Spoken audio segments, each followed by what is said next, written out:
Hey guys, thanks for tuning in. Hope this sounds okay. I forgot my microphone at the house, but anyhow.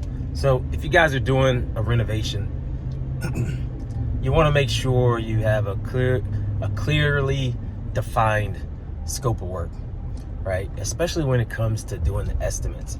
I do a lot of estimates where, and I'm actually not going to be doing estimates anymore, especially just free random estimates, but I'm doing estimates, and my description and scope of work based off of what I've asked and spoke to the customer about may be different than the next person that's bidding the job. I may ask more detailed questions about the renovation that the customer is wanting to do, whereas the next person may not. So one good thing that you could do is making sure you have a clearly defined scope of work. And that's even if you're like flipping a house. I talked to a lot of investors, that are looking to do a flip, and they're letting their contractor define the work that needs to be done. So if you're buying a house and you're flipping it, and you're walking through it, but you're allowing the contractor to figure out what needs to be done, that's a big no-no. You need to understand everything that you want done to that property to make sure that you're going to be able to be profitable at the end of it, and not overspend on the renovation because you did everything that the contractor said you needed to do. Now, some contractors are going to tell you that you need to do things and it's specific to, staying within code. And I completely understand those items, right? But then there's going to be some things that they may suggest that aren't really code related, that are just kind of gouging the budget, and all your money's going to, doing certain things that aren't really required or aren't needed. So you want to make sure you define the scope of work. You want to make sure you define the budget.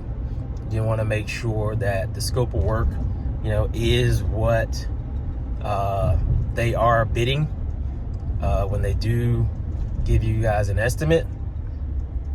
And you want to be clear, before the project starts, what happens if something changes, right? What happens when the scope changes? What's going to be the process?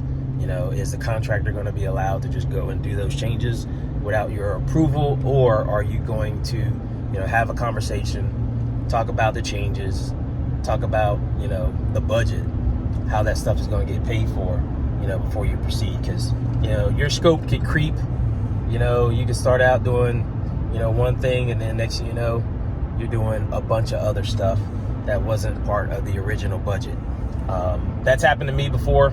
I'll do an episode, or I'll do a video of some renovation or flipping houses fail, right? Because every flipper is not, and every flip is not always successful. Let's just say it like that, right? If you've been in this business for a while, then there's going to be some ups and downs. There's going to be times where things get out of control. There's going to be some things that are going to be out of your control also. And, everything is not, great when it comes to flipping houses. You're going to run into some problems, and knowing how to mitigate those problems is what's going to keep you above water. I'm just rambling as I'm headed back to the house from a job, but I just wanted to share that little quick tidbit. I'll post this a little bit later, but, the key thing is scope of work.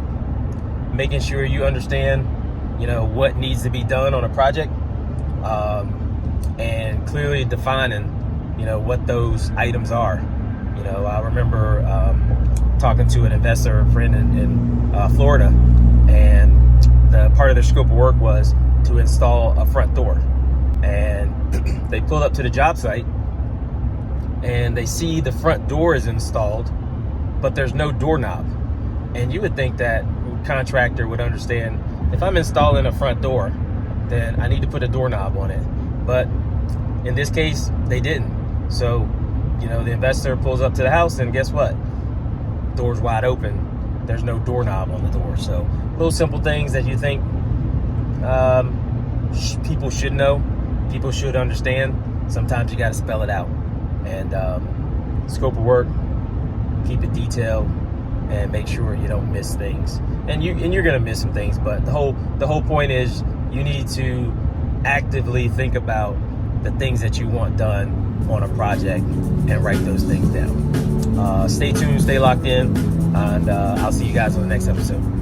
Have a good day.